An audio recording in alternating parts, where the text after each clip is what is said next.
प्रपंच ओसरो चित्त तुझे पायी मुरू ऐसे करिगा पांडुरंगा शुद्ध रंग वावी रंगा पुरे पुरे आता नको दुजियाची सत्ता ऐसे करिगा पांडुरंगा शुद्ध रंग वावे रंगा लटके ते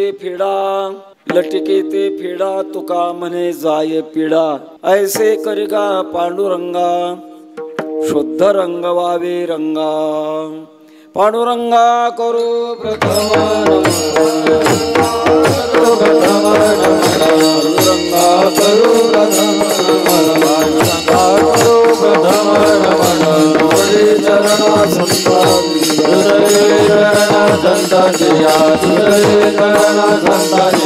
त्यांच्या कृपादाने कथिता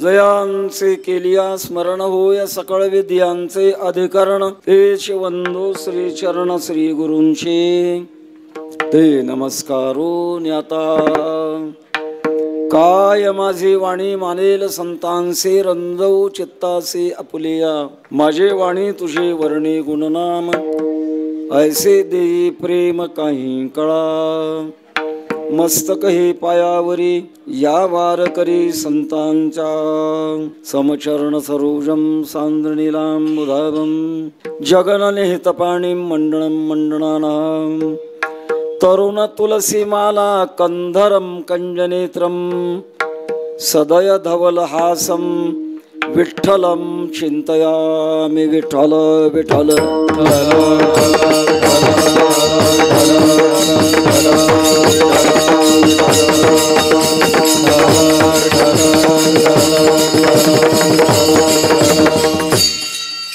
प्रपंच ओसरो चित्त तुझे पायी मुरो ऐसे करगा पांडुरंगा शुद्ध रंग वावे रंगा अनंत कृपा सागर भगवत पूज्यपाद जगदुद्धारक जगद्गुरु श्री तुकोबाराय भगवान परमात्म्याच्या दरबारात उपस्थित संत महंत भाविक सज्जन माता भगिनी बालक बालिका टाळकरी तरबेज मृदंग वादक सोबदार बाबा वेणेकरी साहेब गायक मंडळी सर्वांना अंतक वंदन करून या श्री क्षेत्र सरवडे गावी जगद्गुरु तुकोबारायांच्या सदेह वैकुंठ गमनाच्या त्रिशतकोत्तर अमृत महोत्सवाच्या निमित्ताने हा उत्सव खूप मोठ्या प्रेमात चालू आहे। तालुकाच राधानगरी आहे।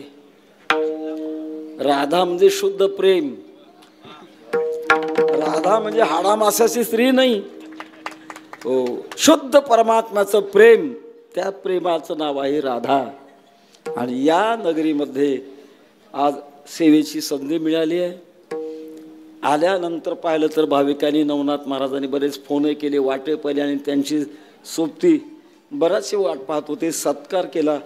मी समजला हा माझा सत्कार नाही, ज्ञानोबा तुकोबारायांचा जगद्गुरु तुकोबारायांचा सत्कार आहे। आम्ही तेव्हा संतांचे दास, तेव्हा असा आपल्यातला उत्साह आणि महाराज मला संस्थेच्या शताब्दीची आठवण होऊ लागली आज। असा समाज, असा आनंद आणि आपण भोगत आहात। आज माझ्यावर एक जबाबदारी आहे। सप्ताहामध्ये 3 कीर्तनकारावर जबाबदारी असते। पहिल्या दिवसाचा मंगलाचरण, काल्याच्या अगोदरचं कीर्तन त्याला उपांत्य कीर्तन म्हणतात किंवा मागणीचं जागराचं कीर्तन म्हणतात आणि काल्याचं कीर्तन, हे 3 कीर्तन म्हणजे बांधलेले असतात। तिथे विषय बदलता येत आणि त्या दृष्टिकोनातून आपण आज मागणीच्या प्रकरणातला एक महाराजांचा छोटासा अभंग चिंतनामध्ये घेतलेला आहे। भक्तीच्या क्षेत्रामध्ये 2 भाग आहेत। एक भाग असा आहे तो परमात्म्याची भक्ती करतो पण अजिबात मागत नाही, आणि दुसरा भाग आहे तो मागतो फक्त परमार्थातलं मागतो, संसारातलं मागत नाही। एक वर्ग असा आहे तुका म्हणे जीवभाव देवा पायी ठेवून ते काही न मागती, अजिबात मागत नाही. एक भूमिका आहे महाराज, भूमिका भगवत भक्ताची. ही भूमिका आपल्याला पटवून देण्याकरता छोटासा मला इतिहासात जावं लागेल. ज्या काळात आपल्या हिंदुस्थानची फाळणी झालेली होती त्या काळात लाहोर शहर हिंदुस्थानमध्ये होतं. आता पाकिस्तानची राजधानी आहे. लाहोर युनिव्हर्सिटीमध्ये गणितशास्त्राचे प्राध्यापक होते, त्यांचं नाव होतं तीर्थराम. अतिबुद्धिमान, गणितासारखा क्लिष्ट विषय पण त्यांच्या हातचा मळ होता. एके दिवशी कॉलेज सुटलं होतं आणि असाच एक आध्यात्मिक कार्यक्रम चालू होता. एक वक्ता बोलतो आणि शेकडो माणसं निवांतपणाने ऐकून समरस होतात. नेमकं काय चालू आहे? उभं राहिले, हात बांधून उभं राहिले. विषय चालू होता. उत्तिष्ठत जाग्रत प्राप्य वरान निबोधत चुरस्य धारा निशिता दुरतया दुर्गम पतस्तत्कवयो वदंती. आयुष्य जात आहे पहा, काळ जपतसे महा, स्वहिताचा घोर वहा, ध्याने रहा श्रीहरीच्या. आता जागा रे बाईनो जागा, आता जागा रे बाईनो जागा, आता जागा रे बाईनो जागा, आता जागा रे बाईनो जागा, आता जागा रे बाईनो जागा, आता जागा रे बाईनो जागा, आता जागा रे बाईनो जागा, आता चोर निघाल्या नाव निघाला, चोर निघाल्या रे बाईनो जागा, आता जागा रे बाईनो जागा, आता जागा रे बाईनो जागा, चोर निघाल्या नाव निघाला रे जागा रे बाईनो जागा, आता जागा रे बाईनो जागा, आता जागा रे बाईनो जागा, आता जागा रे बाईनो जागा, आता जागा रे बाईनो जागा, आता जागा रे बाईनो जागा, चोर निघाल्या लाडूनी भागा रे बाईनो, आता जागा रे बाईनो जागा, आता जागा रे बाईनो जागा,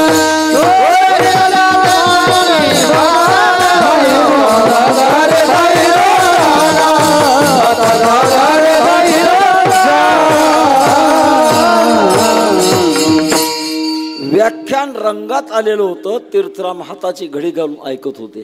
आमचे गुरुनाम गुरु बंकट स्वामी महाराज म्हणायचे, पेटणाऱ्या वस्तूचे 3 प्रकार आहेत. कापराच्या जातीचे, गोवरीच्या जातीचे आणि शेणाच्या जातीचे. कापराच्या जातीचे कापुराची वाती लगे भडकतं महाराज. गोवरीच्या जातीचं फुंकून फुंकून धुमसून धुमसून आषाढी कार्तिकी हळू हळू हळू हळू पेटत राहतं. आणि 3रा प्रकार शेणाच्या जातीचं. शेण पेटत तर नाहीच नाही, पण पेटवणाऱ्याला विझवतं. अहो चला पंढरपूरला पांडुरंगाच्या दर्शनाला. पांडुरंग काय पंढरपूरलाच आहे का? आपल्या गावात नाही का? तुकोबारा ज्ञानोबारानं कळालं नाही, ते यांना कळालं. शेणाच्या जातीचे. तीर्थराम हे कापऱ्याच्या जातीचे. लगेच मनात ठाव. तुका म्हणे कानी ऐकिले मात, तोच झाला घात जीवपणा. लक्षात आलं हे खरं आहे. नोकरीचा राजीनामा दिला, संन्यास घेतला. संन्यास घेताना शेंडी काढावी लागते, जाणव तोडावं लागतं, नाव बदलावं लागतं, दीक्षा घ्यावी लागते. पूर्वीचं नाव होतं तीर्थराम, ते केलं उलट रामतीर्थ. हिमालयात गेले, खूप कडक तपश्चर्या केली. प्रत्यक्षात परमात्मा प्रगट झाले. विशाल काय पाहिजे आपल्याला? स्वामी रामतीर्थांचं वचन आहे, तेरे भावे जो करो भरो बोलो संसार, राजी है मुझमें जिसमें तेरी रंजा है, जीता रखे हमें या शिरसे तन उतारे, राजी है मौसमे जिसमें तेरी रंजा है. तू का म्हणे ठेवी तैसे आम्ही आहो आम्ही आहो तैसे तैसे आम्ही आहो तैसे तैसे ठेवी तैसे आम्ही आहो तैसे तैसे आम्ही आहो तैसे तैसे आम्ही आहो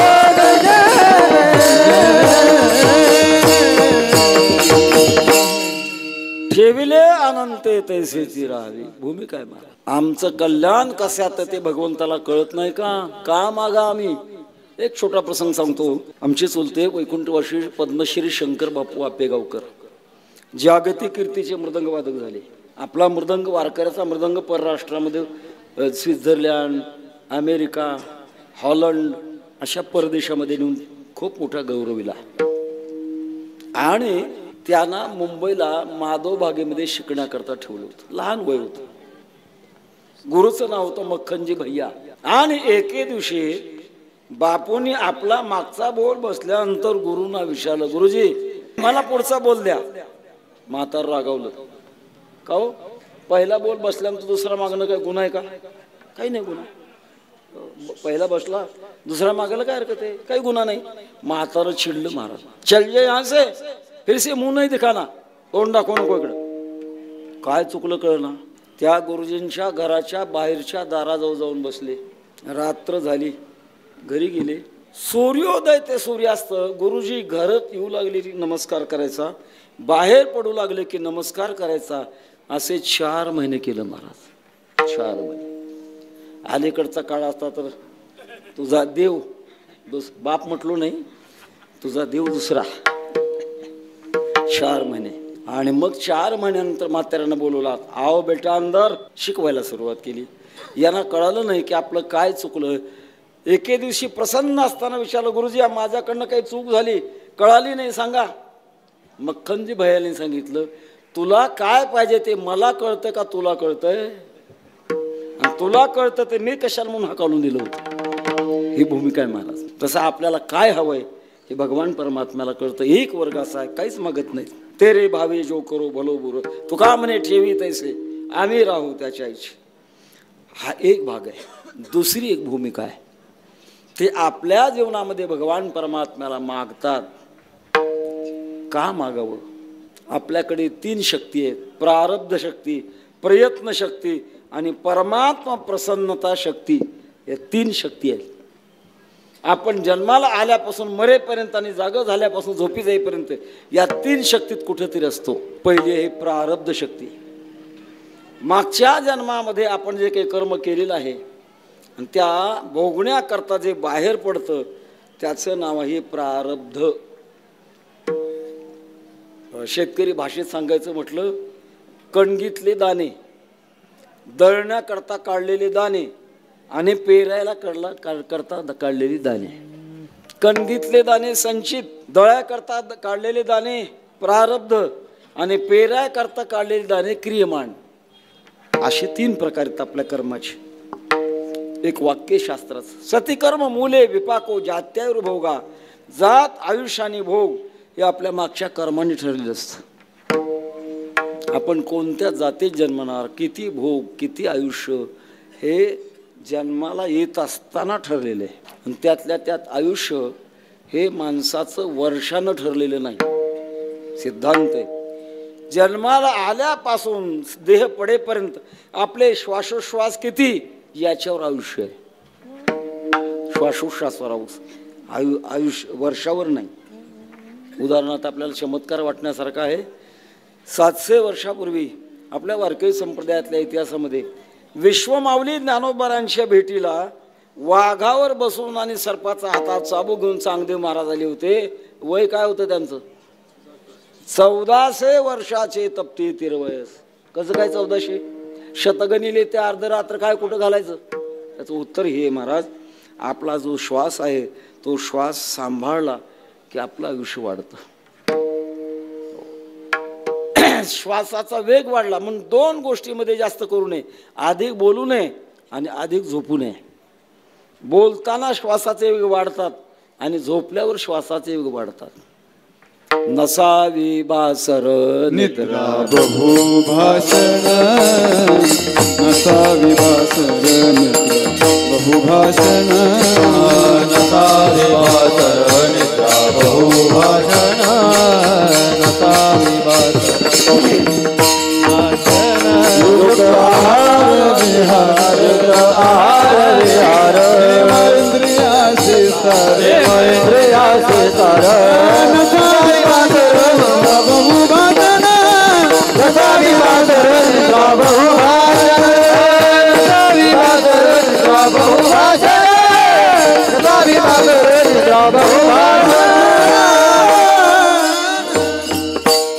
जगद्गुरु तुकोबारांचा सुद्धा सिद्धांत आहे महा.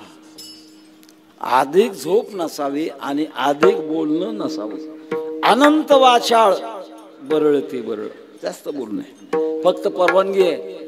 नवनाथ महाराज कीर्तन करायला परवानगी, किती वेळ कीर्तन करू दे त्याने, त्याचं आयुष्य कमी होत नाही, उलट वाढतं. विनोद आहे. अधिक बोलू नये आणि अधिक झोपू नये. सती कर्म मुले विपाको जात्यायुर भोगा, जात आयुष्यानी भोग. या गोष्टी योगशास्त्रामध्ये प्राणनिरोध नावाची क्रिया आहे. प्राण आवरून घ्यायचा. नाका जो कापूस जर धरला तर हलतही नाही, नाडी लागत नाही, पण जिवंत असतात. प्राणनिरोध क्रिया आहे. मी का बोलतो याचा करता, प्रारब्धाकरता बोलतो, मागचं हे शिल्लक. त्याच्यामुळे आपण जगतो आणि भविष्याकरता आपल्याला प्रयत्न करावे लागतात. मागची भोग भोगावे लागतात. कोण गेला वाटतं अभंग भोगतो न गडे, मागचा भोग आहे. आणि भविष्याकरता प्रयत्न करावे लागतात. भगवान 6व्या अध्यायामध्ये सांगतात, प्रयत्न आद्यतमान असतो योगी संशुद्ध किलबिषा. प्रयत्न करावे लागतात. ज्यासाठी केला होता अट्टहास, शेवटचा दिवस गुण, शेवटचा दिवस गुण, यासाठी गेला होता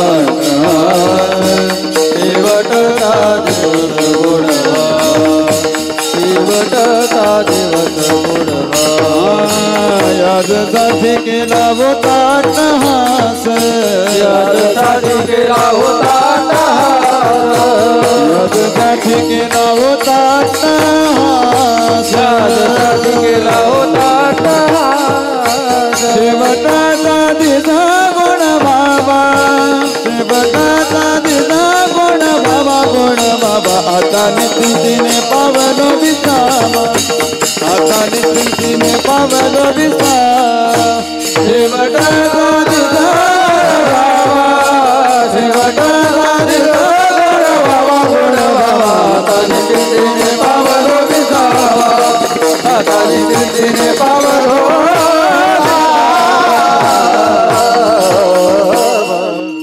असाध्य ते साध्य करिता सायास, कारण अभ्यास तुका म्हणे.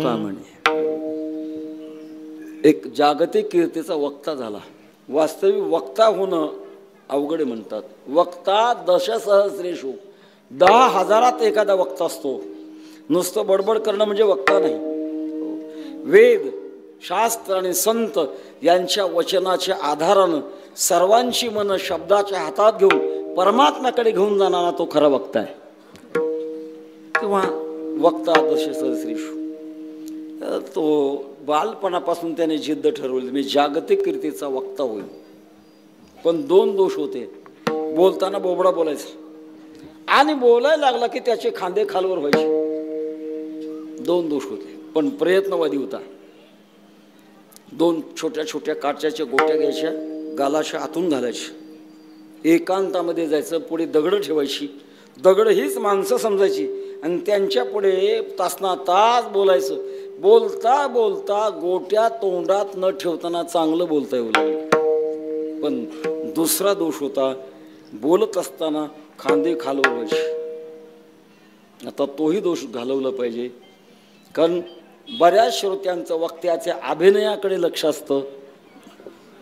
काही वक्ते मागं पुढं सरकतात, काही वक्ते गोल फिरतात, काही वक्ते स्वतःच्या गुडघ्यावर हात ठेवून जवळच्या माणसाला विचारू विचारू बेजार करतात, काही अजिबातच हालत नाहीत. वेगळे वेगळे नमुने.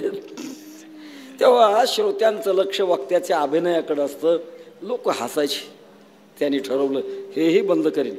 एक मोठं झाड होतं शेतामध्ये आणि 2 नागव्या तरवारी घेतल्या, त्या झाडाच्या फांदीला अशा बांधल्या आणि असं उभं राहायचं, खांदेवर आलं की तरवारीचा स्पर्श व्हावा. बघता बघता बघता बघता तरवारीच्या खाली न उभं राहताना खांदे खालवर होणं बंद झालं. जागतिक कीर्तीचा वक्ता झाला. त्याचं नाव आईन्स्टीन. काय होत नाही महाराज, प्रयत्नाने काय होत नाही. तेव्हा हा दुसरा प्रकार आहे प्रयत्न. आणि तिसरा प्रकार आहे परमात्मा प्रसन्नता.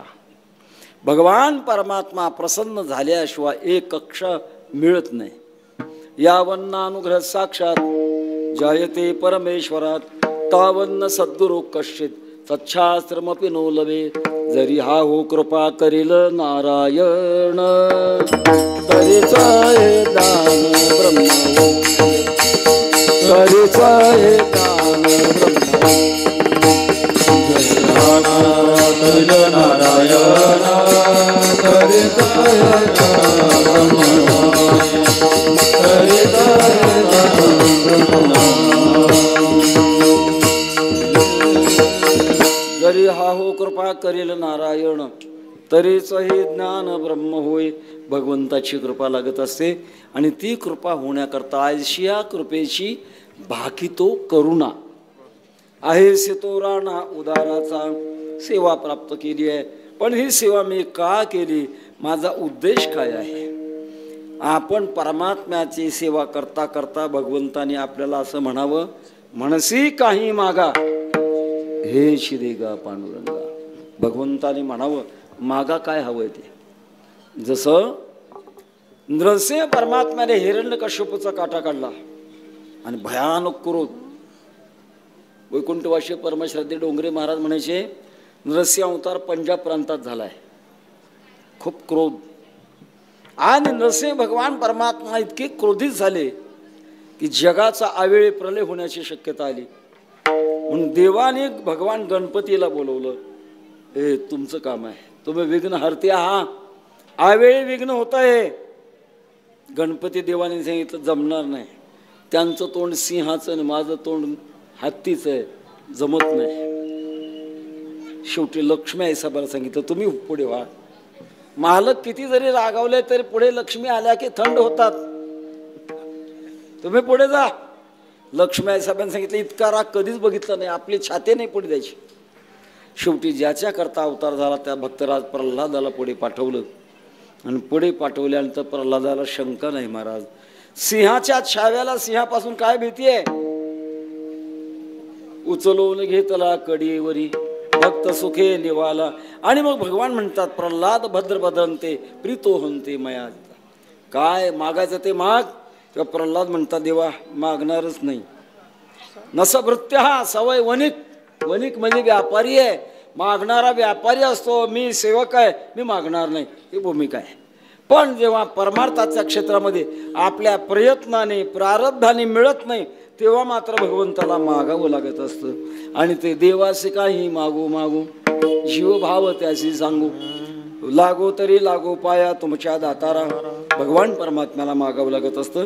त्या दृष्टिकोनातून एका विशिष्ट अवस्थेमध्ये जगद्गुरु तुकोबाराय भगवान परमात्म्याच्या पुढे एक महत्वाची मागणी अभंगाच्या पहिल्या चरणात मागतात. प्रपंच ओसरो ओ प्रपंच ओसरो प्रपंच ओसरो प्रपंच ओसरो प्रपंच ओसरो प्रपंच ओसरो प्रपंच ओसरो प्रपंच ओसरो. तुझे पायी मोरो चित तुझे पायी मोरो ऐसे करेगा पांडुरंगा ऐसे करेगा पांडुरंगा. तुझे पायी मोरो चित पायी मोरो ऐसे ऐसे करेगा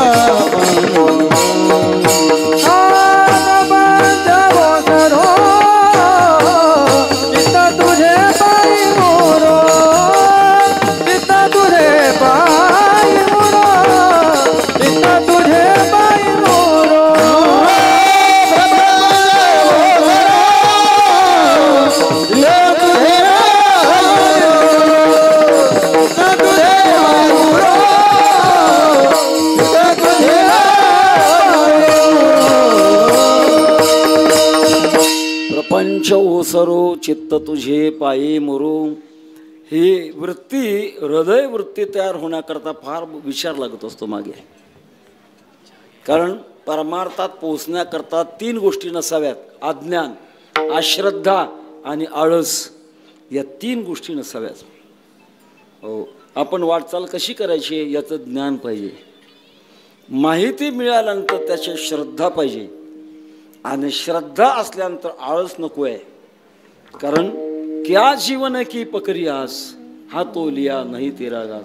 स्वकार्य मध्य कुर्वीत पूर्वान्यच्या पराणिकम नाही प्रतीक्षते मृत्यू कृतमस्य नवा कृतम.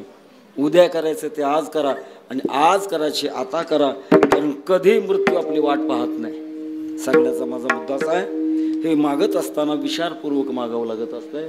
विचारपूर्वक मागत असताना त्या विचारामध्ये गुणाचं मिश्रण होत असतं. 3 गुणाची मागणी असते. एक तमोगुणातली मागणी, रजोगुणातली मागणी आणि सत्वगुणातली मागणी. तमोगुणातली मागणी दुसऱ्याचं वाईट होण्याकरता जे मागितलं जातं त्याचं नाव आहे तमोगुणातली मागणी. संसारातल्या विलासाकरता भोगाकरता जे मागितलं जातं ते रजोगुणी मागणी आहे. आणि संसाराच्या दुःखातून बाहेरचं कायमचं पडण्याकरता मागितली जाते ते सत्वगुणी मागणी आहे. तमोगुणी मागणी दुसऱ्याचं वाईट होण्याकरता देवाकडे मागणं तमोगुणी मागणी. 2 शेजारी होते आणि दोघांची नेहमी भांडणं बांधा करता होती. आमच्याकडे एक म्हण आहे, नाव्याची चिकाटी शेंडीजवळ आणि शेतकऱ्याची चिकाटी बांधाजवळ. मध्ये सगळं पडलं तरी चालेल पण बांध कोरतात. दोघांची भांडणं खूप चालली होती. इतकी विकोपाला गेली की दोघं दैवी शक्तीनं मिळवण्याकरता आणि एकमेकाचा काटा काढण्याकरता प्रवृत्त झाले. दोघे एकांतामध्ये तप करण्याकरता गेले. देवाकडनं असं काही वर मिळून घ्यायचा की पुढच्याचं वाटोळं व्हावं याच्याकरता एकांतामध्ये गेले. आणि गेल्यानंतर तपश्चर्या कडक झाली. इतक्यामध्ये परमात्मा प्रत्यक्षात प्रगट झाले. एकाकडे गेले, काय पाहिजे तुला? त्याने सांगितलं, मला काही विचारू नका, फक्त माझा विरोधी तिथं बसलाय पलीकडं, त्याला जे पाहिजे त्याच्यापेक्षा मला दुप्पट द्या, बस एवढंच पाहिजे. तथास्तु. नंतर परमात्मा दुसऱ्याकडे गेले, काय पाहिजे तुम्हाला? त्याने विचारलं, तुम्ही माझ्या शत्रूकडे गेला होता, त्याने काय मागितलं? काही नाही, तुला मी जे देणार आहे त्याच्या दुप्पट त्याला पाहिजे असं मागितलं त्याने. मग एक काम करा, माझा पहिल्यांदा एक पाय घालवा. म्हणजे काय होईल? त्याचे दोन्ही जातील. एक हात घालवा म्हणजे दोन्ही हात जातील त्याचे. आणि माझा एक डोळा घालवा, त्याचे दोन्ही जातील. दुसऱ्याचं वाईट होण्याकरता जे तमोगुणातलं मागणं असतं, माशी आपण या ते गिळवी पुढीला वांती शिनवी, असा एक तमोगुणातला वर्ग आहे. दुसरा रजोगुणातला वर्ग आहे. संसारातल्या विषयाने जो रंगतो आणि रंगल्यानंतर त्याच्यातलं दुःख त्याला आठवत नाही.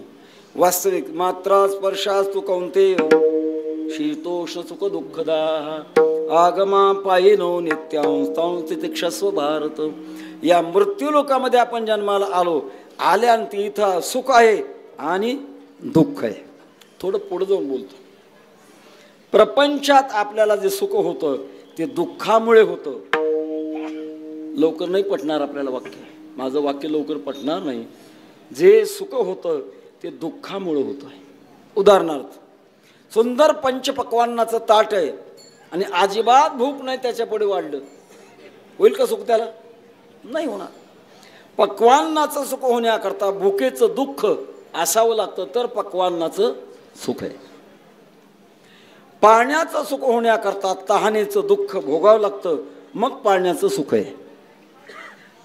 मुलगा होण्याचं सुख, मुलगा नसल्याचं दुःख भोगावं लागतं, मग मुलगा होण्याचं सुख असतं. आम्ही एक कल्पित दृष्टांत सांगत असतो. शेजारी घर होते 2 आणि दोन्ही घरी एका दिवशी 2 मुलं जन्माला आली.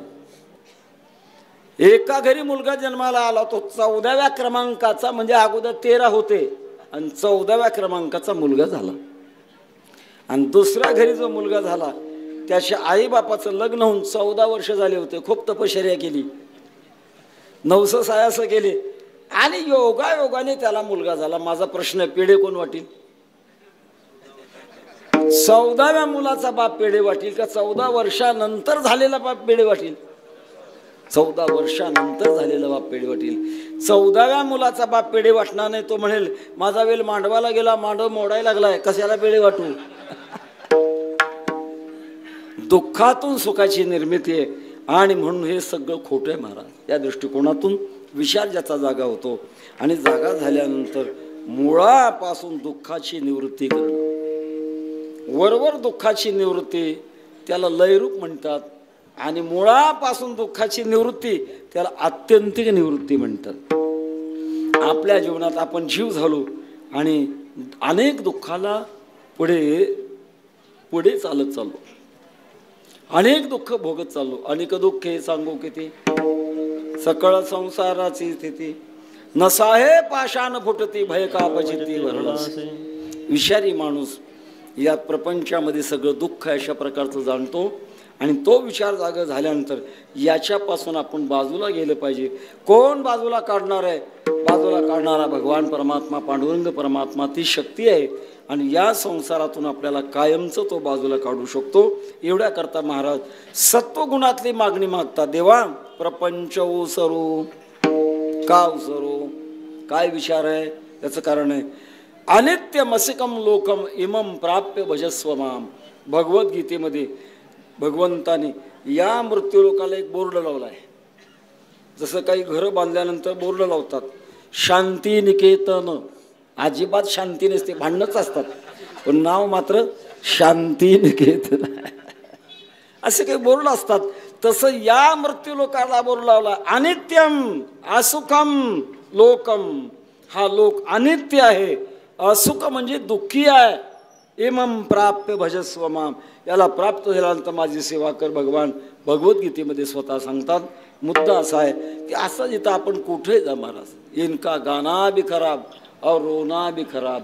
काही लोकांचा आवाज असा असतो, गायला लागलं की असं वाटतं लवकर यांचं गायन बंद व्हावं, रडायला लागलं की तरी वाटतं की यांचं रडणं लवकर बंद व्हावं, कारण गाणं आवाजच तसा असतो. इनका गाना भी खराब और रोना भी खराब. तुलसीदास प्रमाणे कुत्र्याची उपमा दिली संसाराला. तुलसी संगत श्वान की दो पाटी का दुख, रिझे चाटे मुख, खिजे काटे पाव. कुत्र्याची संगती दोन्ही बाजून वाईट म्हणतात. खूप लाड केला गोंडा घोळतो, गोंडा घोळता घोळता घोळता तोंड चाटतं म्हणून वाईट. बरं त्याला मारलं पायाला चावतं. लाड केला तरी वाईट आणि विरोध केला तरी वाईट.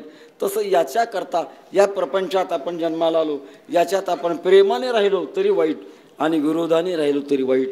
याच्याकरता कायमचं याच्यापासून बाजूला गेलं पाहिजे. हा माझ्याकडून सगळा नष्ट व्हावा. प्रपंच ओसरू. कशाला म्हणतात प्रपंच? दोन प्रकार आहेत. एक बाह्य प्रपंच आणि दुसरा आंतर प्रपंच. परमात्म्याने निर्माण केलेला पंचमहाभूताचा प्रपंच फार बाधक नाही महाराज, पण आपल्या आत असणारा प्रपंच फार बाधक आहे. भगवान परमात्म्याने पंचमहाभूतात मग हा जग प्रपंच निर्माण केला. पृथ्वी, आप, तेज, वायू, आकाश या 5 महाभूताचं एकत्रीकरण केलं. पंचभूतांचा गोंधळ केला एके ठाई मेळ, लाविला सबळ अहंकार त्या पाठी. आपण बघा आपल्या शरीरात जेवढे पृथ्वीवर प्राणी राहतात त्यांच्या शरीरामध्ये पृथ्वी तत्व अधिक आहे म्हणून ते पृथ्वीवर राहतात. जेवढे प्राणी पृथ्वीवर राहतात समजायचं त्यांच्या शरीरात पृथ्वी तत्व अधिक आहे. काही प्राण्याच्या शरीरामध्ये जलतत्व अधिक आहे. उदाहरणार्थ मासा पाण्यातच का राहतो? त्याच्या शरीरामध्ये जलतत्व अधिक आहे.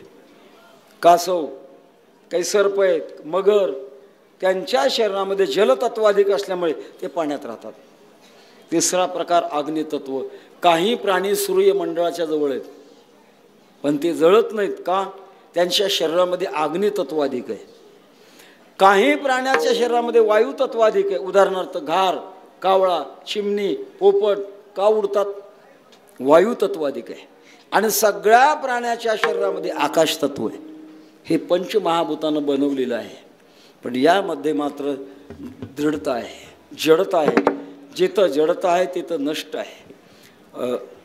हा प्रपंच सारखा अशा प्रकारचा नष्ट होतो. तैसीच ययाची स्थिती नासत जाय क्षणोक्षणाप्रती. ज्ञानोबारांनी दृष्टांत दिले. भिंगोरी निधी पडली ते गमे भूमिशी जडली, ते वेगातिश भुली होतो जगा.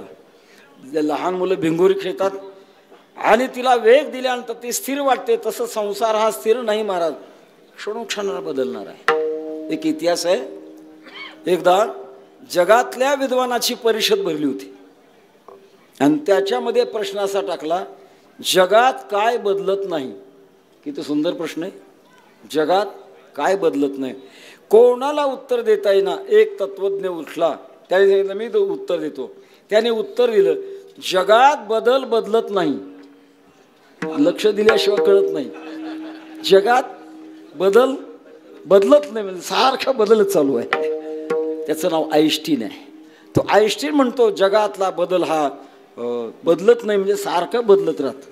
तेव्हा अनेक गोष्टीकडे माणसाचं मन रंगत नाही, त्याच्यापासून आपण दूर झालं पाहिजे. याकरता महाराज देवाला म्हणतात, देवा प्रपंच ओसरू, आतला प्रपंच, बाहेरचा नाही. बाहेरचा प्रपंच होण्याकरता ओसरण्याकरता महाप्रलय व्हावा लागतो, तेव्हा बाहेरचा प्रपंच ओसरेल. पण आतला प्रपंच वेगळा आहे.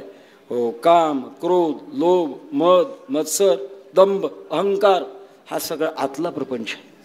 आणि हा सगळा आतला प्रपंच देवा ओसरला पाहिजे. कारण माणसाला सगळ्यात दुःख जे भेटतं ते बाहेरच्या वस्तूमुळे भेटत नाही, ते आतल्यामुळे भेटतं. काम येश क्रोध येश रजोगुण समुद्भवा महाशनो महापापमा विद्धेन मिह वैरिणम. सगळ्यात मोठ्यात वैरी जर कोणते असेल तर आपल्या आतच आहेत महाराज. बाहेरचा वैरी लवकर ओळखू येतो, आतला वैरी लवकर ओळखू येत नाही. आणि बाहेरच्या पेक्षा आतल्याकडून नुकसान जास्त होते. ते बिभीषणाच्या बाबतीत वाक्य आहे ना, आपल्याकडे सुद्धा असते, घरचा भेद्या लंका दहन. बिभीषण जेव्हा भगवान परशुरामचंद्राला भेटले आणि दास्यत्व पत्करलं, भगवान परशुरामचंद्र रावणाला बाण मारत होते पण तो मरतच नव्हता. कारण त्याचं एक वर्म होतं, त्याच्या नाभीमध्ये अमृतकुपी होती. आणि मग बिभीषणाने भगवान परशुरामचंद्राला कानाजवळून सांगितलं, देवा त्याला मारायचंय ना, त्याच्या बेंबीत बाण मारा. ती अमृतकुपी का संपली मगच तो मरणार आहे. घरचा भेद्या लंका. आतलं जे त्रास करतं ते बाहेरचं नाही करत त्रास. मारा उदाहरण सांगतो, सगळ्याला पटणार. मेणबत्ती का जळते? त्याच्या आत दोरा असतो म्हणून ते जळते. दोरा नसला तर मेणबत्ती नाही जळणार. तसं आपल्या आतच अशा प्रकारचे 6 विकार आहेत आणि हे 6 विकार हा खरा प्रपंच आहे. तो आपण जरी आवरण्याचा प्रयत्न केला तरी लवकर आवरत नाहीत महाराज. कधी खड्ड्यात घालतील काही सांगता येत नाही. विश्वामित्र पराशर प्रभुतो वातांबुपर्णाशना ते श्रीमोह पंकज सुललितम दृष्ट्वय मोहंगता शाल्यन्यम सुकृतम पयो दधितम भुंजन्ते मानवा तेषाम इंद्रिय निग्रहो यदि भवेत विंध्यस्तरीत सागरे. अवघड महाराज. याच्याकरता हे माझ्याकडनं आवरत नाही देवा, तेव्हा आवरण्याकरता हे तुम्ही संपवा. प्रपंच ओसरो आणि ओसरल्यानंतर माझं चित्त मात्र चित्त तुझे पायी मुरू. तुमच्या पायात माझ्या चित्ताची एकरूपता व्हावी. परमात्म्याचे पाय काय आहेत विचार करणं आवश्यक आहे. भगवंताच्या पायात असं काय आहे की ज्याच्यामध्ये आपलं चित्त मुरावं. कारण 2 गोष्टी एक होण्याकरता समान धर्म लागतात. एक सिद्धांत वाक्य सांगतो, 2 गोष्टी एकत्र होण्याकरता समान धर्म लागतात. दगड आणि पाणी एक होईल कधीच होणार नाही. जीवनी पाषाण असता कल्पवरी पाहता भीतरी कोरडा तो. जड आणि जीव यांची एकता कधी होणार नाही. बरं जीवाजीवाची एकता होईल का? उपाधीनं जीवाजीवाची एकता होत नाही, स्वरूपानं होईल पण उपाधीनं मात्र एकता होणार नाही. कारण प्रत्येकाची याची नावे ही अनाने अनारेसे वर्तने वेशही सिनाने आगवे यांची भिन्न भिन्नता आहे. जगामध्ये जीवाजीवाची भिन्नता आहे. प्रत्येकाच्या भावना भिन्न आहेत. त्याच्यामुळे जीवाजीवाची उपाधीने एकता होत नाही. मोठा प्रसंग आहे आपल्या देशातला. भर्तृहरी नावाचा राजा होऊन गेला. अति सात्विक राजा, धार्मिक राजा. अजिबात कोणाला राज्यामध्ये पीडा नाही, दुःख नाही. जसं भगवान परशुरामचंद्र म्हणतात, नमेस्ते नो जनपदे, माझ्या राज्यात एकच चोर नाही, सगळी प्रजा सुखी आहे. तसं भरतुराच्या राज्यामध्ये खूप सुख. एक वाक्य आहे, प्रजेला सुख मिळण्याकरता राजाचं पुण्य लागतं. राजा कालस्य कारणम, काळ कसा यावा हे राजावर अवलंबून असतं. भरतुहरी फार मोठे पुण्यवान, योगायोगाने गोरक्षनाथ भरतुहरीच्या राज्यात गेले. पाहतात तो सगळे सुखी आहेत. विचारलं राजा कोण आहे? आणि भरतुहरी आहे. फार भाविक आहे, सात्विक आहे. मुद्दाम गोरक्षनाथांनी निरोप पाठवला, राजा मी तुझ्या भेटीला येतोय. भावना होती, खूप सत्कार केला. आणि सत्कार केल्यानंतर मग भरतुहरीला गोरक्षनाथांनी सांगितलं, हे राजा तुझ्यावर मी प्रसन्न आहे, तू दीर्घजीवी व्हावा, खूप दिवस जगावा, एवढ्याकरता मी तुला शक्ती देणार आहे. एक फळ आण. भरतुहरीने फळ आणून ठेवलं. गोरक्षनाथाने हातामध्ये घेतलं आणि त्याच्यावर मंत्र निक्षेपित केला आणि त्याला खाण्याकरता दिलं. खाऊन टाक, अमर बनशील. श्रद्धा होती. ते फळ ठेवलं. भरतुहरी गेले, आपलं गोरक्षनाथ गेले.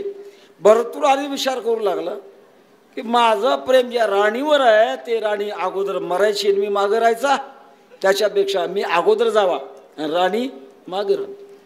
ते फळ भरतुहरीने दिलं राणीला. खा, अमर फळ आहे. राणीनं तरी फळ खावं. दुर्दैव, तिचं प्रेम एका परपुरुषावर होतं. तिने हाच विचार केला, तो पुरुष अगोदर मरायचा, आपण मागे राहायचं, त्याच्यापेक्षा तो मागे राहावा.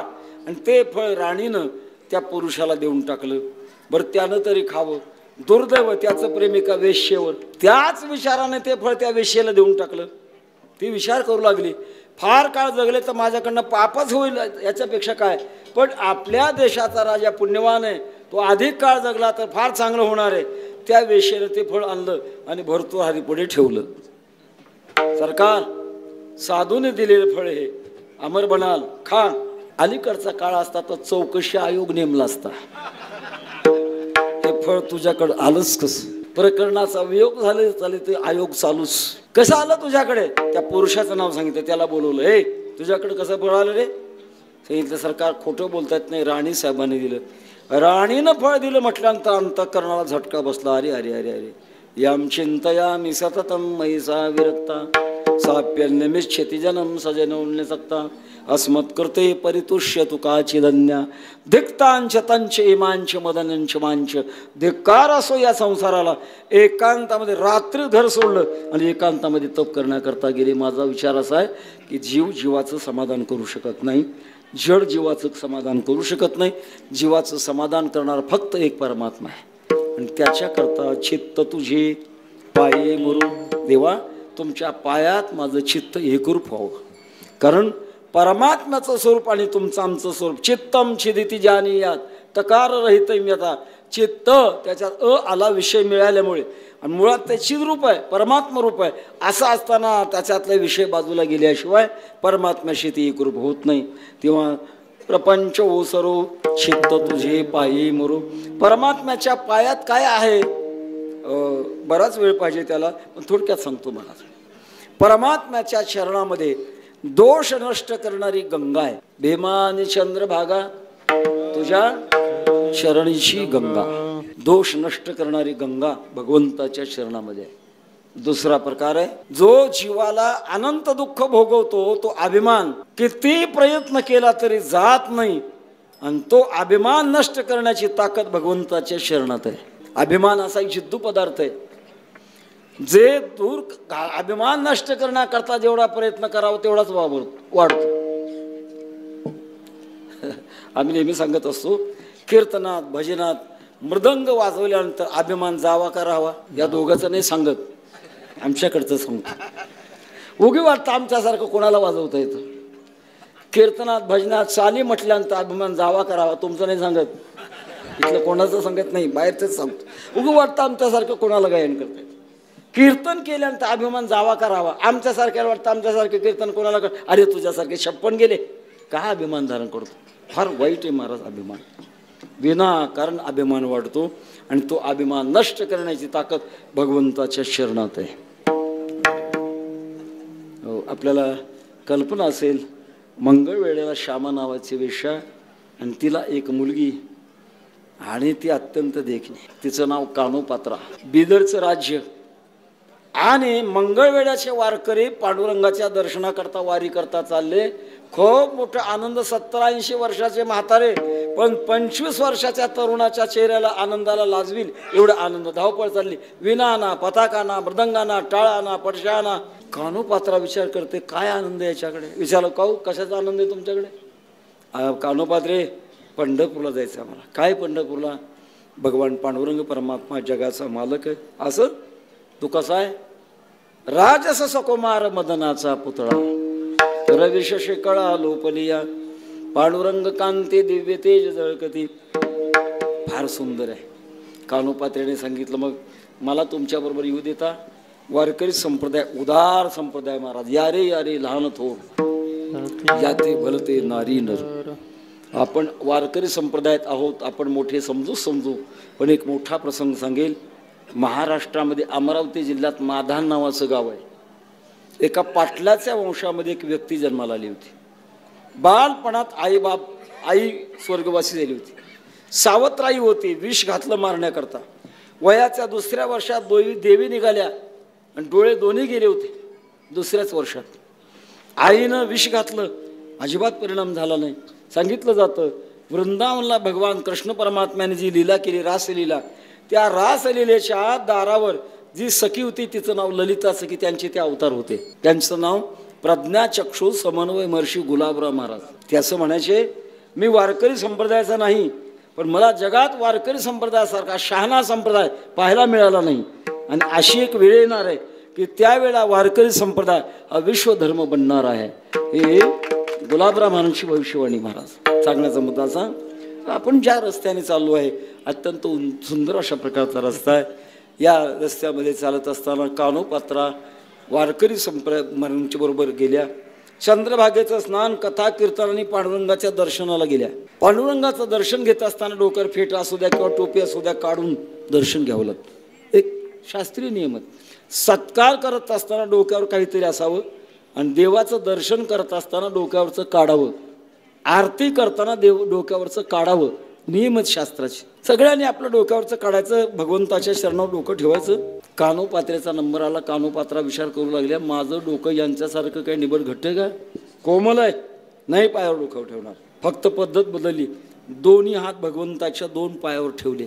भगवान स्मित हसू लागले. कानोपात्रे वेडी आहेस. तुलाच काय आलं पण जगाला सौंदर्य आणि कोमलत्व देणारा मी तुझ्यापेक्षा कोमल आहे.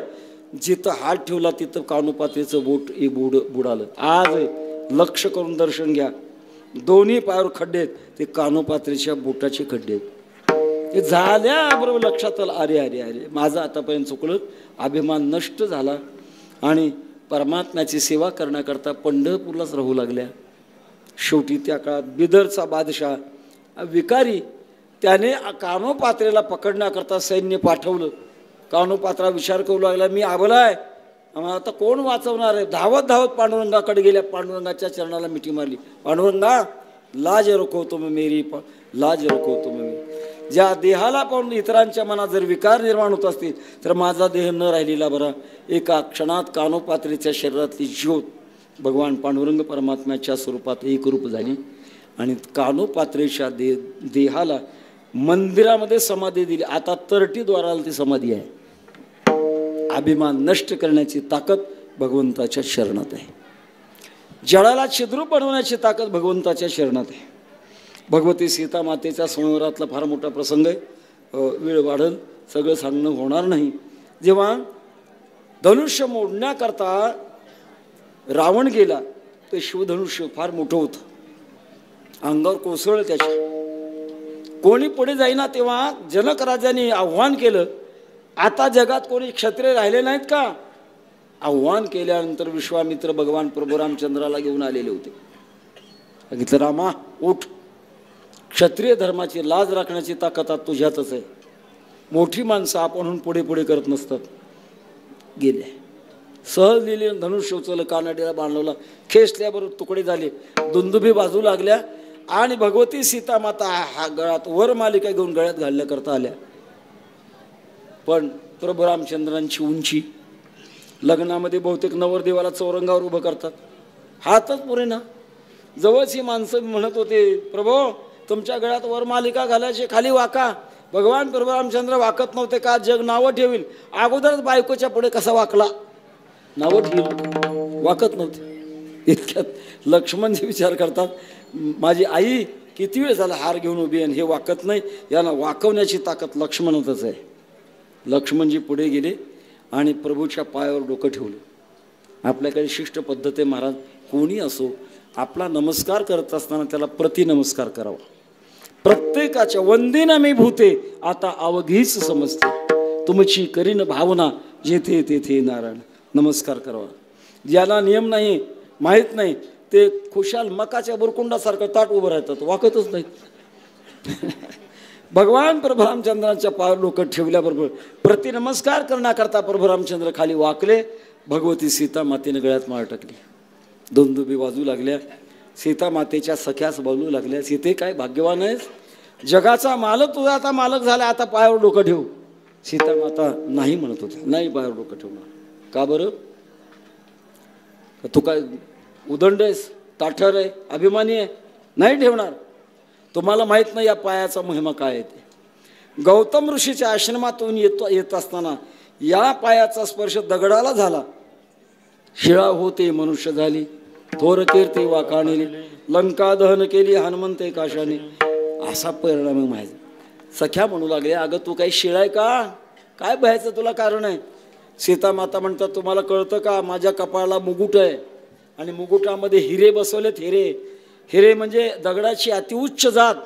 आणि मी जर पायावर डोकं ठेवून ते हिरे हिरे राहणार नाहीत, सगळे स्त्रिया बनतील आणि माझ्या सवती होतील म्हणून पाया पडत नाही. जडाला क्षुद्रुपत्व बनवण्याची ताकद भगवंताच्या चरणात आहे आणि भगवंताच्या चरणामध्ये सामुद्रिक आहेत. खूप भाग्यवान सामुद्रिक. असं चरणाचा महिमा काय सांगू, तुझ्या चरणीच्या सुखा अनुभव ठाऊका नाही तुझं. आम्ही एक एका ग्वाही माय पुते जाणू हे निवृत्ती सुख दोघे. आम्ही माय लेकर देवाच्या चरणाचा आनंद बघू शकू. कोण माय? कोण? लक्ष्मी. आणि मुलं संत. दोघांनाच भगवंताच्या चरणाचा महिमा माहिती म्हणून महाराज सांगतात, चित्त तुझे पायी मुरो. असं मला करा विनंती अभंगाच्या दुसऱ्या चरणात. ऐसे करेगा पांडुरंगा, ऐसे करेगा पांडुरंगा, ऐसे करेगा पांडुरंगा, ऐसे करेगा पांडुरंगा, ऐसे करेगा पांडुरंगा, ऐसे करेगा पांडुरंगा, ऐसे करेगा पांडुरंगा, ऐसे करेगा पांडुरंगा.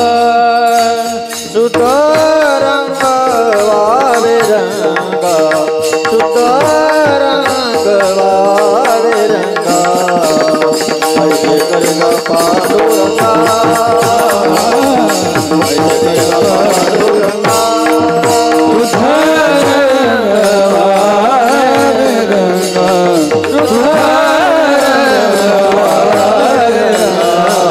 ऐसे करेगा पांडुरंगा, ऐसे करेगा पांडुरंगा. विठोबा रखुमाई,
फडकरी पद्धत असे म्हणून म्हटलं मध्ये चाल म्हणायचं असेल तर.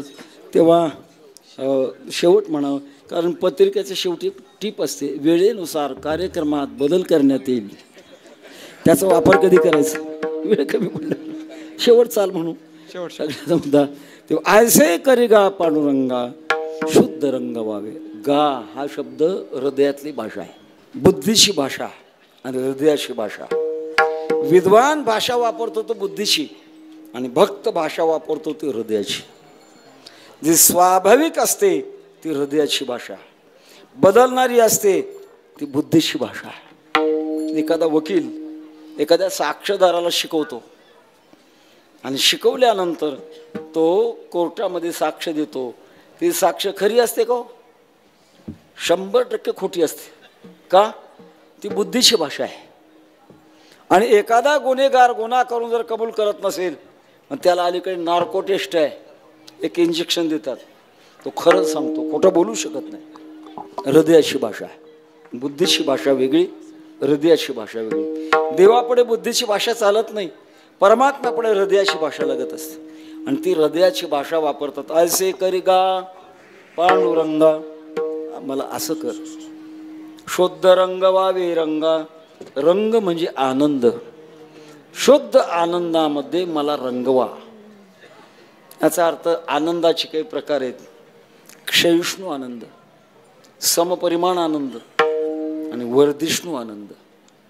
क्षयिष्णू आनंद, प्रपंचामध्ये जेवढे आनंद आहेत तेवढे क्षयिष्णू आहेत. क्षयिष्णू म्हणजे संपणारे आहेत. क्षणाला नष्ट होणारा आनंद म्हणजे तो प्रपंचातला आनंद. एका राजाने कुत्रा पाळला होता, फार प्रेम त्याच्यावर. पाळतात माणसं, कोणी कुत्रा पाळतं, कोणी मांजर पाळतं, कोणी कबूतर पाळतं, वेगळे पाळतात. पुढच्या जन्माची तयारी. का म्हणलो असं? पाळू नये असं नाही, फाजील प्रेम करू नये. फाजील प्रेम केल्यानंतर काय होतं? जड भरत राजा हरणे गरबा गेला, घाला तो घासला वासनेने. राजाचं फाजील प्रेम होतं. सहज उन्हाळ्याचे दिवस आणि तो कुत्रा बाहेर जीभ काढून लाकत होता. राजाच्या मनात विचार आला, 1.5 इंच लांब जीभ आहे, पोपट गोड गोड बोलतो आणि 6 इंच लांबीचा कुत्रा बोलत नाही, नक्की याला रोग झालाय. बोलवलं, प्रधानजीला बोलवलं. प्रधानांनी सांगितलं, प्रधान आपल्या कुत्र्याच्या जिभेला रोग झालाय, वैद्याला बोलवा. प्रधान विचार करू लागले, सत्ता एकीकडे आणि शहाणपण दुसरीकडं. सत्ता आणि शहाणपण एकत्र येण्याकरता प्रजेचं भाग्य लागत असतं.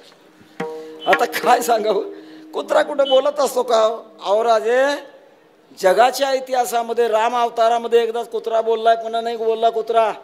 नाही 6 इंच जीभ लांब आहे, का बोलत नाही? नाईलाज झाला. प्रधानजीने एका वैद्याला बोलवलं. सरकार म्हणतात कुत्र्याच्या जिभेला रोग झालाय, तो बोलत नाही, बोलला पाहिजे. आता वैद्याच्या लक्षात आलं, सत्तेपुढे शहाणपण चालत नाही. त्याने कुत्र्याला तपासल्यासारखं केलं आणि सांगितलं, सरकार रोग फार जुनाट आहे आणि रोग घालवण्याकरता औषधं महागडी आहे, कमीत कमी 30 लाख रुपये लागतील याला. राजाने सांगितलं, बजेट मंजूर, रोग गेला पाहिजे. 30 लाख रुपये घेऊन तो वैद्य आपल्या घरी आला. त्याच्या मित्राला कळालं, आपल्या मित्राने राजाचा कुत्रा बोलवण्याकरता 30 लाख रुपयाचं बजेट आणलंय. कुत्रा काही बोलणार नाही आणि राजा आपल्या मित्राला फाशी दिल्याशिवाय राहणार नाही, सावध करू आपण. घरी गेला. अरे काय वेळ आहेस, कुत्रा बोलवण्याकरता तो 30 लाख रुपयाचं बजेट राजाकडून आणलंयस, कुत्रा बोलत असतो काय, तुला राजा फाशी देईल. वैद्याने सांगितलं, अजिबात नाही. का? त्याचं कारण आहे, मी येता सांगितलं, सरकार रोग जुनाट आहे, कमीत कमी कुत्रा बोलण्याकरता 25 वर्ष लागतील. 25 वर्षामध्ये राजाचा तरी नंबर लागेल, त्याचा नाही लागला, माझा तरी लागेल आणि आम्हा दोघाचा नाही लागला, कुत्र्याचा तर काय मस्त लागेल. कोणी ना कोणी जाणारच. तसं प्रपंचातला आनंद भोगणारा तरी जागतो, भोग्य तरी जातं किंवा भोगाची वृत्ती तरी जाते. तिन्हीपैकी कोणतं नाही कोणतं ते नष्ट होत असतं. याच्याकरता त्याच्यातला रंगात नको आम्हाला, तुमच्या रंगात आम्हाला रंगवा. ऐसे करेगा पांडुरंगा शुद्ध रंग व्हावी, माझा रंग तुझी गुणी म्हणे नाम याची रणी. आपला रंग म्हणजे आपला आनंद भगवंताच्या आनंदात. दुसरा रंग आहे समपरिमाण. चित्त शुद्ध झाल्यानंतर आपोआप गुरु आपल्याकडे येतात. म्हणजे आल्यानंतर तत्वज्ञानाचा उपदेश करतात. देह नव्हे मेहे सरे उरला उरे विठ्ठल. तेव्हा अमर आहा खरे की पहा खोटे हे शब्द आणि शक्ती दोघाचा वापर करतात. नुसतं शब्दानं परिणाम होत नाही महाराज. त्या गुरुच्या हृदयातली अनुभवाची शक्ती ओतावी लागते. उदाहरणार्थ बंदुकीची गोळी एखाद्या हिंस्र प्राण्याला मारण्याकरता फेकून तो मरेल का? नाही मारणार. बंदुकीची गोळी मारील पण केव्हा? बंदुकीतून जायली पाहिजे. जर ती बंदुकीतून गेली तर ते प्राणी मरेल. तसं ज्यांच्या हृदयात अनुभव आहे अशा महापुरुषाच्या हृदयातून निघालेले बोलाचे आविष्कार आणि ते काम करतात. काम केल्यानंतर चिदानंद रूप शिवोम शिवोम मी वासुदेव तत्वता कळो येईल विचारिता असा अनुभव असतो. ते सुख आहे पण समपरिमाण आहे. कमी होत नाही आणि वाढतही नाही. सुखे मे निजलो गा सुखे निजलो गा पुण्यसारोणी देते. सुखे मे निजलो गा पुण्यसारोणी देते. सुखे निजलो गा पुण्यसारोणी देते. त्रिकुट शिखरी दान मिळे आई. त्रिकुट शिखरी दान मिळे आई. त्रिकुट शिखरी दान मिळे आई. त्रिकुट शिखरी दान मिळे आई. सुखे मे निजलो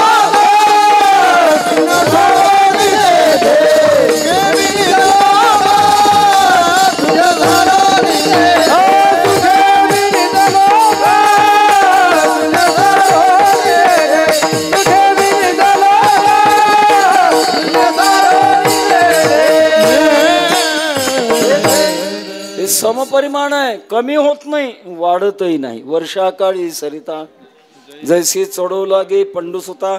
तिसरं सुख मात्र वेगळं आहे. ते वर्धिष्णू आहे. अंगी प्रेमाचे भरते नेघे उतार चढते. भगवान परमात्म्याचा ज्या प्रेमाचा जो आनंद आहे. प्रेम सुख देई प्रेम सुख देई प्रेमे विन नाही समाधान. अशा तुमच्या रंगात का परमात्मा प्रेमरूप आहे. पंचदशी ग्रंथामध्ये एक श्लोक आहे. ये महात्मा परानंद परप्रेमास्पदम यथा मान भुवमी भूया समिती प्रेमात्म निक्षते. प्रेम एक तत्व आहे. जसं सत्य तत्व आहे, ज्ञान तत्व आहे, आनंद तत्व आहे, तसं प्रेम एक तत्व आहे महाराज. ते जगात व्यापक आहे. काही जडाच्या ठिकाणी देखील ते दिसतं. आकर्षण लोहचुंबक लोखंडाच्या जवळ गेलं ओढतं. आकर्षण आहे. महाराजांच्या गाथेमध्ये आपल्याला हे सापडतं. हिरा तपासण्याकरता आयरनीवर ठेवतात. घनानं बडवतात.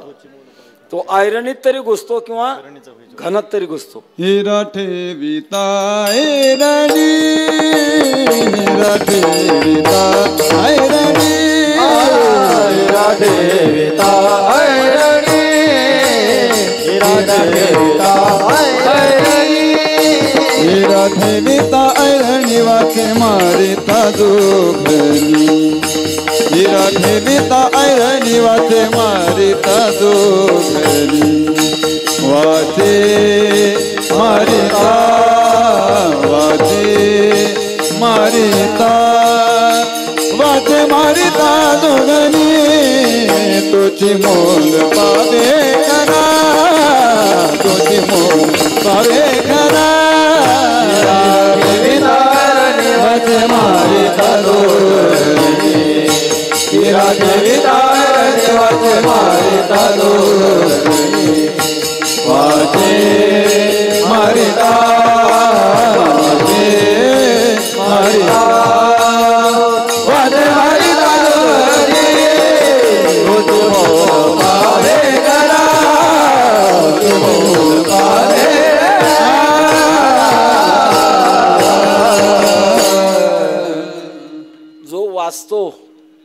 आयरनीत तरी घनात घुसतो तो मौल्यवान हिरा आहे. आता त्याला काढायचं कसं आहे तुकाराम महाराजांनाच विचारावं लागेल. महाराज सांगतात हिरा हिरकणी काढी आतुनी आयरणी. हिरकणी म्हणजे हिऱ्याची मिसेस.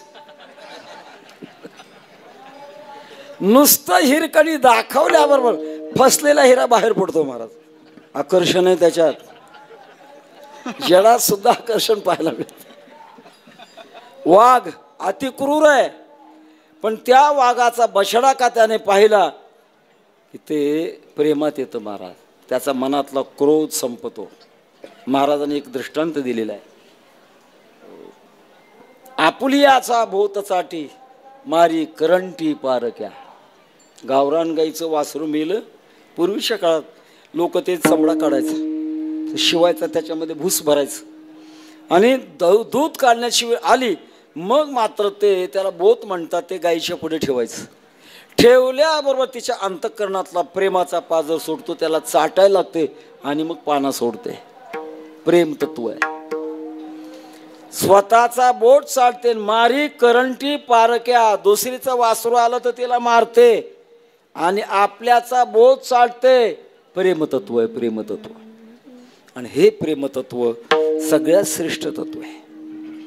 आपल्या वारकरी संप्रदायाचा मुख्य अशा प्रकारचा उद्देश जर कोणता असेल तर परमात्म्याचं शुद्ध प्रेम फक्त हवं आहे.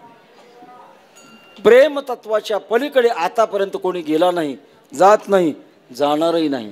इतकं उच्च अशा प्रकारचं प्रेम तत्व आहे. चहू पुरुषार्थाशिरी भक्ती जैसी.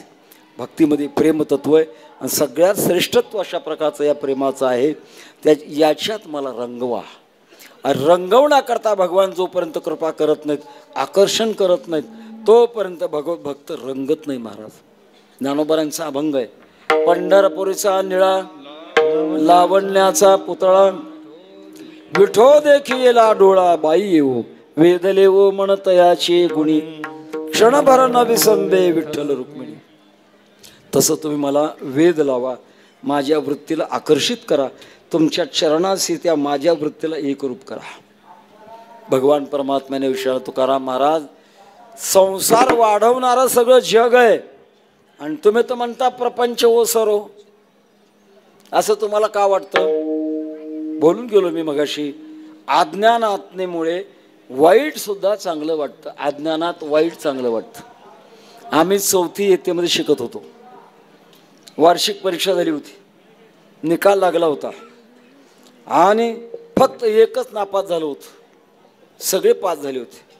नापास झालेले पेढे वाटत होतं आणि बाकीचे साखर, कोणी गुळ वाटत होतं, कोणी नारळ वाटत होतं. त्याला विचारलं, अरे तू एकटा पेढे का वाटतो?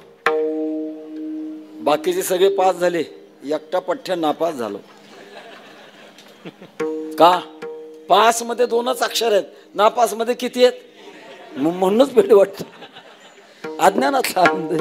अज्ञानामध्ये माणसाला वाईट वाटत नसतं. अज्ञानामध्ये माणसाला वाईट सुद्धा चांगलं वाटत असतं. या दृष्टिकोनातून आतापर्यंत मी होतो अज्ञानामध्ये, पण जेव्हा आता मला कळालंय आणि कळालंय असल्यामुळे दुसऱ्याच्या सत्तेमध्ये राहणं मला आता आवडत नाही. अभंगाच्या 3ऱ्या चरणामध्ये पुरे पुरे आता पुरे पुरे आता पुरे पुरे आता पुरे पुरे आता पुरे पुरे आता पुरे पुरे आता पुरे पुरे आता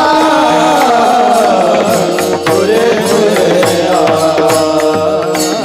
को दुनिया की सत्ता को दुनिया की सत्ता को दुनिया की सत्ता को दुनिया की सत्ता को दुनिया की सत्ता को दुनिया की सत्ता को दुनिया की सत्ता दुनिया की सत्ता तिथे का म्हणून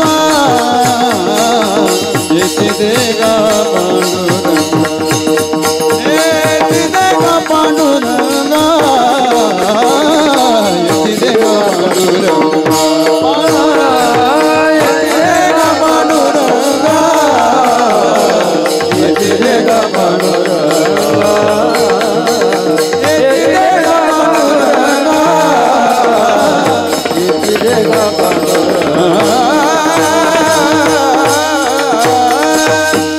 पुरे पुरे आता नको तुझी याची सत्ता देवा.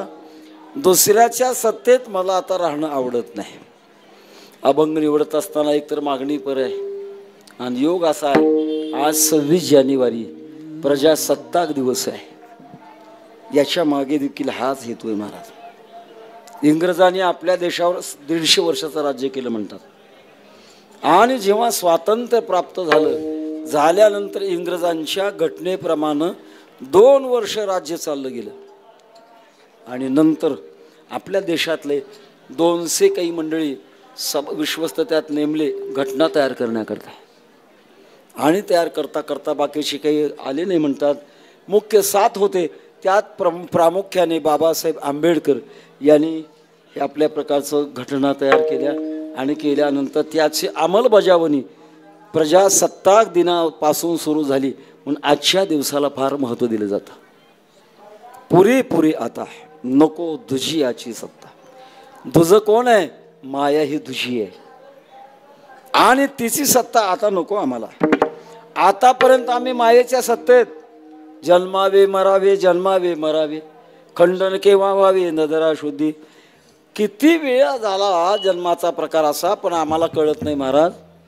कारण ज्ञानात 2 प्रकार आहेत, आतीत ज्ञान आणि अनागत ज्ञान. आतीत म्हणजे मागं झालेलं कळणं आणि अनागत म्हणजे पुढे काय होणार हे कळणं. या संत मंडळीला आतीत ज्ञान आहे आणि अनागत ज्ञान आहे. जसं पखवाजाच्या क्षेत्रामध्ये आतीत 10 आणि अनागत 10 असतो. आतीत 10 म्हणजे सम मागे गेली आणि 10 पुढे टाकून द्यायचं त्याला म्हणतात आतीत 10. अनागत 10 सम पुढच्या मात्रेवर आहे आणि अगोदर 10 टाकून द्यायचा त्याला म्हणतात अनागत 10. कशा करता? पखवाज वाजवणारे खोडकर असतात हे दोघं सोडून अतीत 10 अनागत 10 असतो. तसं अतीत ज्ञान अनागत ज्ञान. जगद्गुरु तुकोबारांच्या शिष्या बहिणाबाई यांना मागचे 14 जन्म आठवत होते. शुकाचार्याने आपले मागचे 12 जन्म सांगितले. आमचे गुरुनाम गुरु स्वानंद सुनाशी सद्गुरु जोग महाराज म्हणायचे मी मागच्या जन्मात ज्ञानोबरांची पालखी आयुष्यभर खांद्यावर वाहिली ते पुण्य मला आता या जन्मात मिळालं. अतीत ज्ञान. आणि आतापर्यंत खूप दुःख भोगलं महाराज. किती जन्म झाला फेरा गणित नाही जे दातारा पडेलो आवर्ते भोवरा हो थोरा उळसिया. खूप त्रास झाला किंवा त्याच्याकरता देवा आता दुसऱ्याची सत्ता आम्हाला नको आहे. आम्ही आता मायेच्या सत्तेमध्ये. छोटासा प्रसंग सांगतो. एकदा गोमती नदीवर भगवान कृष्ण परमात्मा आणि सुदामदेव गेले. द्वारकेजवळ गोमती नदी आहे. गेले स्नान करायचं होतं आणि स्नानाच्या अगोदर सुदामदेवाने भगवान कृष्ण परमात्म्याला विनंती केली देवा तुमची माया माया म्हणतात अजून काही बघितली नाही मला माया बघायची इच्छा आहे दाखवा मला माया.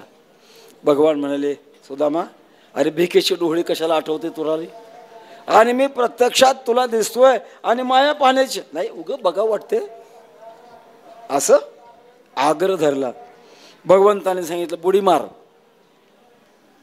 गोमतीमध्ये बुडी मार तुला माया दिसायला लागेल. सुदामदेवाने बुडी मारल्याबरोबर मायेला सुरुवात झाली. मोठा पूर आला. त्या पुरामध्ये सुदामदेव वाहायला लागले. वाहता वाहता जीव वाचवण्याकरता एक झाड जवळ दिसलं बुडालेलं अर्ध झाड. पकडलं त्याचे कांदे.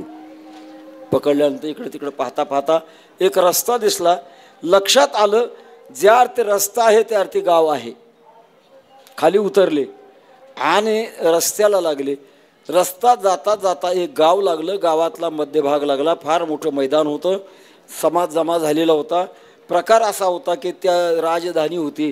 त्या राजधानीचा राजा स्वर्गवासी झाला होता आणि पुढचा राजा निवडण्याची त्यांची आचारसंहिता हत्तीच्या सोंडेत माळ द्यायची आणि ज्याच्या गळ्यात घालील तो राजा. काय चाललंय म्हणून पाहण्याकरता सुदामदेव हात बांधून उभे होते. लक्षात ठेवा मायेच्या बरं का प्रांतात आहे. मायेच्या प्रांतात चालू आहे. इतक्यात योगायोगाने ती हत्तीन आली. सुदामदेवाच्या गळ्यात माळ टाकली जवळच्या सेवकांनी गजर केला, राजाधिराज सुदामदेव महाराज की जय. पालखीत बसवलं, राज्याभिषेक केला आणि सुदामदेवाची लग्न होऊ लागली. प्रत्येक वर्षाला एक लग्न, प्रत्येक वर्षाला एक लग्न मायेच्या व्यवहारात. 12 वर्ष होऊन गेले आणि 12 वर्षानंतर सुदामदेवाची पट्टराणी स्वर्गवासी झाली. स्वर्गवासी झाल्यानंतर मग सेवक आले, सरकार राणीसाहेब गेल्यात, तयारी करा. तयारी तुमचं कामं करायचे, मला काय म्हणता? तसं नाही, आमच्या नगरीमध्ये नियम असा आहे, कायदा असा आहे, दोघांपैकी एक जर गेला तर दोघाला वाटे लावायचं. तुम्ही अगोदर गेला असता तर राणीसाहेब सती गेल्या असत्या, राणी अगोदर गेल्या, तुम्ही आता सत्ता जावं लागतं. सुदामदेव म्हणाले, अरे अरे अरे, आम्ही मृत्यू लोकातले, तुमची माया नगरी आणि तुमचा नियम आम्हाला कशाला? आतापर्यंत 12 वर्ष नाही कळाला नियम आणि आता कळायला लागला, आम्ही बळजबरीनं बरोबर घालवणार. सुदामदेवाने सांगितलं, एक काम करा, तुम्ही आता मला मृत्यूदंड देऊ लागलात, जगाचा नियम आहे, मृत्यूदंड देत असताना शेवटची इच्छा पूर्ण करावी लागते. म्हणजे काय इच्छा शेवटची? काही नाही, मला एकदा गोमतीचं स्नान करायचं, तुम्ही गोमती नदीवर घेऊन चला. हे सगळं मायेच्या राज्यातलं आहे. चांगले साखळदंड बांधले सुदामदेवाला आणि घेऊन गेले, गोमती नदीवर गेले, बुडी मारल्याबरोबर माया संपली. पुढे भगवान कृष्ण परमात्मा होते. धावत धावत जाऊन पायावर डोकं ठेवलं, देवा वाचलो रे वाचलो. भगवान हसू लागले, सुदामा पाहिला का माझ्या मायेचा मट्टा कसा आहे तो? एका क्षणात 12 वर्ष निर्माण केले. अगटित घटना पटीयसी माया, या मायेच्या ताब्यातच आम्ही देवा, याच्यामुळे हिच्या ताब्यातून आम्हाला काढा. पुरे आता नको दुजियाची सत्ता, माया आपली नाही, माया दुसऱ्याची आहे. कशा अर्थानं ते खोटीच आहे, तिला नाहीच म्हटलं जातं. वांजेची संतती वानने जैसी. अहो नामसप्ताह चालू होता आणि कालच्या कीर्तनाला तुम्ही गैरहजर होते? नाही, कारण होतं. म्हणजे का? लग्नाला गेलो होतो. कोणाच्या लग्नाला? हनुमंतरायाचा मुलगा आणि भीष्माचार्याची मुलगी. हा वेळ घाला म्हणजे याच्यापेक्षा काय? हनुमंतरायाला कुठं मुलगा नाही, भीष्माचार्याची मुलगी, लग्न असतं का? तसंच तैशीच याची स्थिती. नासत जाय क्षणोक्षणाप्रती, हे नुसतं बोलण्यापुरतं आहे. अर्जुनाला अनेक ठिकाणी भगवंतांनी सांगितलं, म्हणून पुरे आता नको दुजियाची सत्ता, दुसऱ्याची सत्ता देवा आम्हाला नको आहे. आम्हाला फक्त तुमच्या चरणात पाहिजे, कारण तुम्ही माझी आहात, तुमच्यातलाच मी अंश आहे.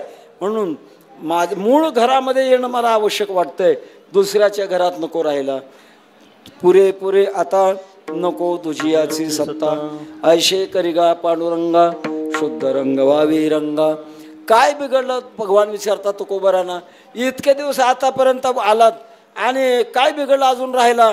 त्यावेळेला महाराज म्हणतात, आता आम्हाला कळालंय आणि कळाल्यामुळे आम्हाला याच्यात राहू वाटत नाही. अभंगाच्या शेवटच्या लटी गे दे भेडा, लटी गे दे भेडा, लटी गे दे भेडा, लटी गे दे भेडा, लटी गे दे भेडा, लटी गे दे भेडा, लटी गे भेडा, लटी गे भेडा.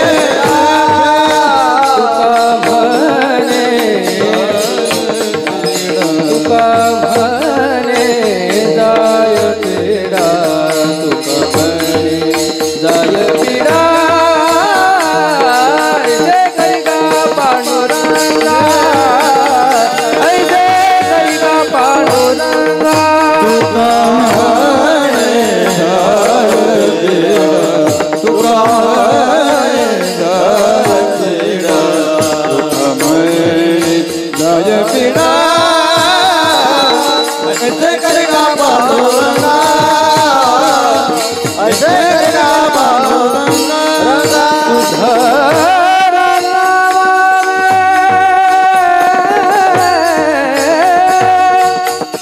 रंगा सुधा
रंगा रंगा दूध रंग बाबे रंगा आ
लटके ते फेडा तुका म्हणे जाय पिढा.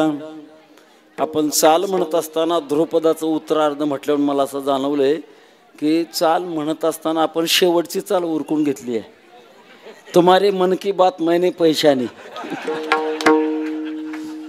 कामामध्ये काम लक्षात आलं. आता बुवा काही शेवटची चाल देण्याच्या विचारात दिसत नाही. घ्या दोनात. आनंद महाराज प्रेम आहे. लटके ते पिढा तुका म्हणे जाय पिढा देवा खोट काढून टाका. एक सुंदर ओवी ज्ञानोबांची. किरडू तरी कापडाची लहरी येत होते असाची अशा वाया मरत्या जीवाची श्री येतो घेतले. मुलाची खेळणी आणि कापडाचा साप खिशात घालून जाता जाता घाम आला आणि खिशातली हातरुमाल खिशातला काढत असताना ते पडलेलं माहीतच नाही त्याला. आणि मागून मंद अंधकारामध्ये त्याला टाचणी होती पायात घुसलीत मोठमोठे रडायला लागला. अरे अरे मला साप चावला हो साप चावला.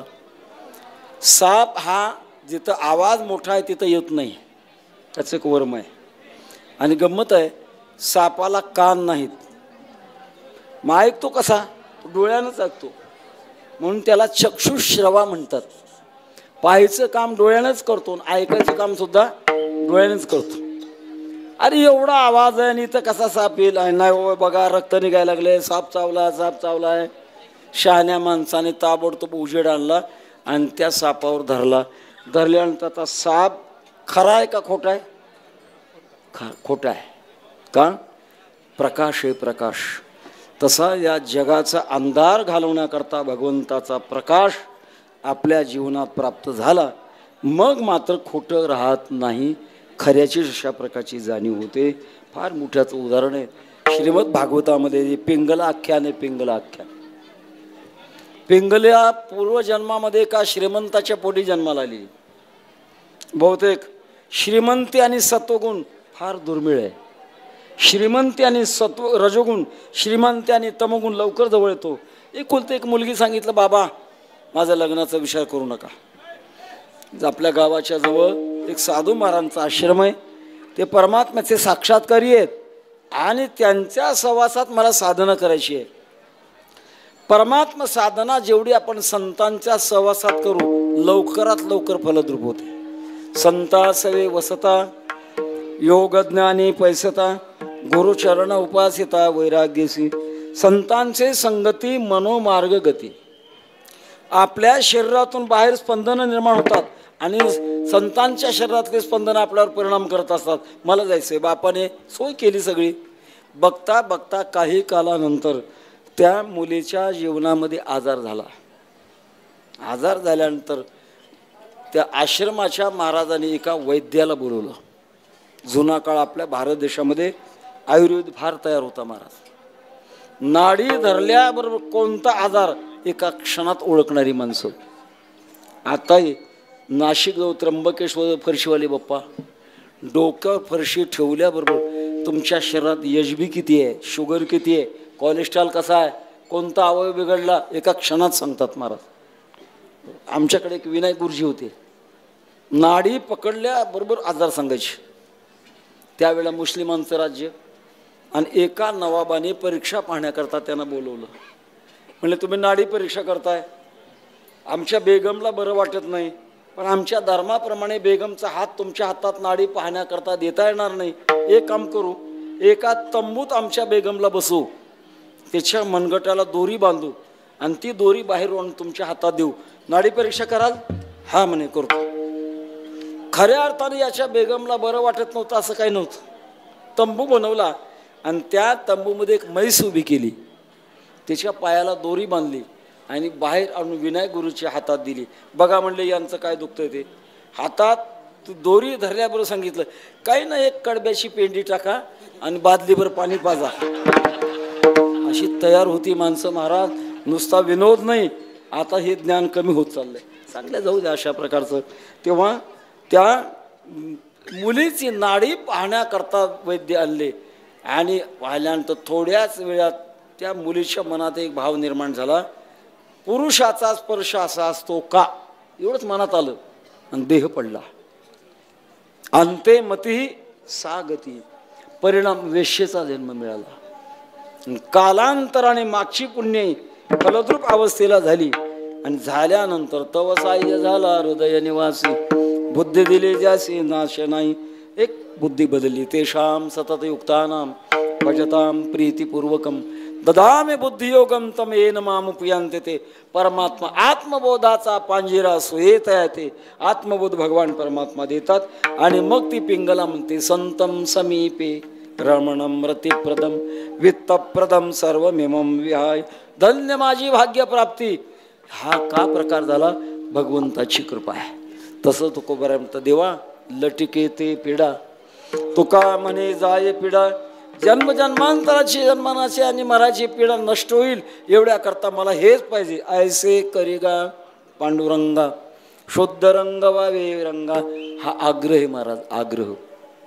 परमार्थाच्या क्षेत्रामध्ये 3 गोष्टी लागतात, विधी, विश्वास आणि आग्रह. विधी तो देखावा हा विध, म्हणून या शरण जावे विधी आहे. विश्वास सोडविल माझा स्वामी निश्चयसी, प्रतिज्ञा हे दासी केली आम्ही, विश्वास. आणि आग्रह, आग्रह सुद्धा लागतो. घातली लोळणी गा पुंडलिके वाळवंटी, आणि एक उपमन्यू एक बाळ धाकुटे, बैसोनी खोळी शुकर आहे गरबी आंधळा. अलीकडचं उदाहरण थोडक्यात सांगतो, वेळ संपली आपली. रामकृष्ण परमहंस बालपणापासून काली मातेची पूजा करायची. एके दिवशी त्यांच्या मनात आलं, एवढे दिवस मी पूजा करतो, अजून काली मातेनं मला दर्शन दिलं नाही, आज मात्र मला दर्शन पाहिजे.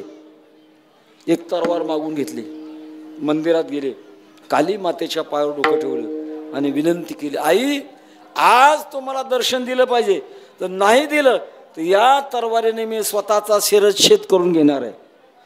काली माता घाबरली आणि एका क्षणात मूर्तीमध्ये प्रगट झाली. रामकृष्ण परमहंसांनी दर्शन घेतलं. आग्रह आहे. कृपया आपल्यापैकी कोणी असा प्रयोग करू नका, कारण बँकेत चेक वटतो कोणाचा? ज्याचं बॅलन्स आहे. फक्त बॅलन्स तयार करायचं आणि सांभाळायचं, येईल कधीतरी वेळ, असा आग्रह धरला पाहिजे. ऐसे करिगा पांडुरंगा शुद्ध रंग वावे रंगा. सगळ्यात उच्च अशा प्रकारची सात्विक जीवनातली मागणी आहे आणि ही मागणी तुम्हा आम्हा सर्वांचीच आवश्यकता आहे. या दृष्टिकोनातून महाराजांच्या सदैव वैकुंठ गमनाच्या त्रिशतकोत्तर अमृत महोत्सवी वर्षात आपण हा उत्सव करत आहात. मला असं वाटतं श्री क्षेत्र सरवाडी या गावात फार मोठा एक इतिहास या निर्माण झालेला आहे. एवढा मोठा उत्सव आपण या ठिकाणी तयार केला. जगद्गुरु तुकोबाऱ्यांचं प्रेम, मानव देह घेऊन निजधामा गेले. एक आश्चर्य. समाधी बैसला निर्वाण कथा कीर्तन करतो. विश्वमाऊली ज्ञानोबा साधकाच्या करता साधकाच्या मायबाप समाधीमध्ये आहेत आणि जगत तुकोबार आहे. मानव देह घेऊन निजधामा गेली. वारकरी संप्रदायात सगळ्यात मोठ्या अशा प्रकारचे चमत्कार आहेत. अशा भाग्यवान वारकरी संप्रदाय मिळाले आपण आलात आणि आपण धन्य आहोत. ज्याने आपल्याला मार्गदर्शन केले त्यांचं आपण उतराई तर होऊ शकत नाही, पण आशीर्वाद मिळवण्याकरता मात्र नामचिंतन करू शकतो. ज्ञानेश्वर